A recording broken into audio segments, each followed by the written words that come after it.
Welcome to Trent Valley Gliding Club. We hope your time with us is a fun one. When you arrive at Curtin Airfield, please park your car in front of the glider trailers. Please keep the double yellow line between the two groups of trailers clear, as this gap is used to move gliders prepared for the day's flying behind them onto the airfield. If there are any of our club members about, they will happily guide you to where you need to be and organise an escort to take you to the flight line. It may be that we're all at the flight line already. If so, please look at the welcome board by our clubhouse and phone the control point number. The person who answers will organise the escort, who will be with you shortly. Do not try to get to the flight line by yourselves. Please do wait for your escort. Active airfields can be dangerous places for those who are not used to them. It's our aim to help you have a great time flying with us and make sure your experience is a safe one. Your escort will ensure that you arrive at the flight line safely, so please follow their guidance. Once there, you'll be hosted by one of our members who will ask you to complete some paperwork so you can become a temporary member of the club and thus come under our insurance. They will also brief you on how the flight line works, the aircraft you will fly, and the parachute you will wear. We use a single-decker bus as our control point. It contains our radios for ground and ground-to-air communications, glider winch launch control lights and buzzers, and, of course, a briefing area and light refreshment facility. There is usually a marked area around the bus. Please stay within it unless you're escorted by a club member.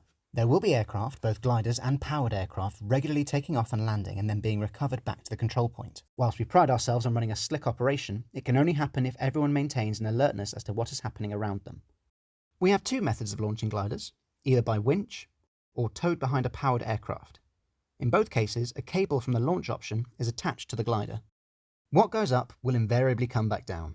We train our pilots to fly a specific route to land back on the airfield. This is called a circuit pattern. It ensures that all pilots can organise themselves in an order and the aircraft can land safely. We are a training establishment, so our pilots have varying levels of experience, albeit with an instructor coaching them from the back seat. This means that not all landings will finish up at the control point. Please ask your party not to rush onto the field when they see you land, as there may be other aircraft coming in. A club member will advise them when it is safe and will accompany them to the glider. Always approach an aircraft from behind, unless guided otherwise. They may be invited to help move the gliders back. If so, our club members will indicate which parts of the glider to push. Please do not approach any powered aircraft unless closely supervised by one of our members, as they may start up or move off suddenly.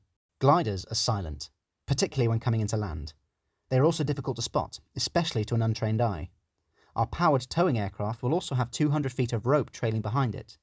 Do not wander onto the runway and make sure all dependents are kept close. Only move onto the runway under the supervision of a club member. Launch cables, even if they're just laid on the ground, can be dangerous. Always treat them as live and expect them to whip away at any time. When we winch launch gliders, we connect a cable from the winch at the other end of the runway to the glider. A normal winch launch will accelerate the glider from 0 to 60 miles an hour in about 3 seconds, so cables can move very quickly. Be wary of them and be guided by our members. You may get a chance to visit the winch and see it in action. If so, please be supervised by our members and follow their instructions. After your flight, you're welcome to stay and chat to your pilot or other club members. But when you decide to leave, please ask a club member on how to do so safely. Depending on the runway we're using, we will either escort you back to the main gate or you may be able to drive yourself. Our sole aim is to help you have an enjoyable, exciting and safe experience at Curtin Airfield. Please help us to help you achieve this. Thank you for listening and have a great flight.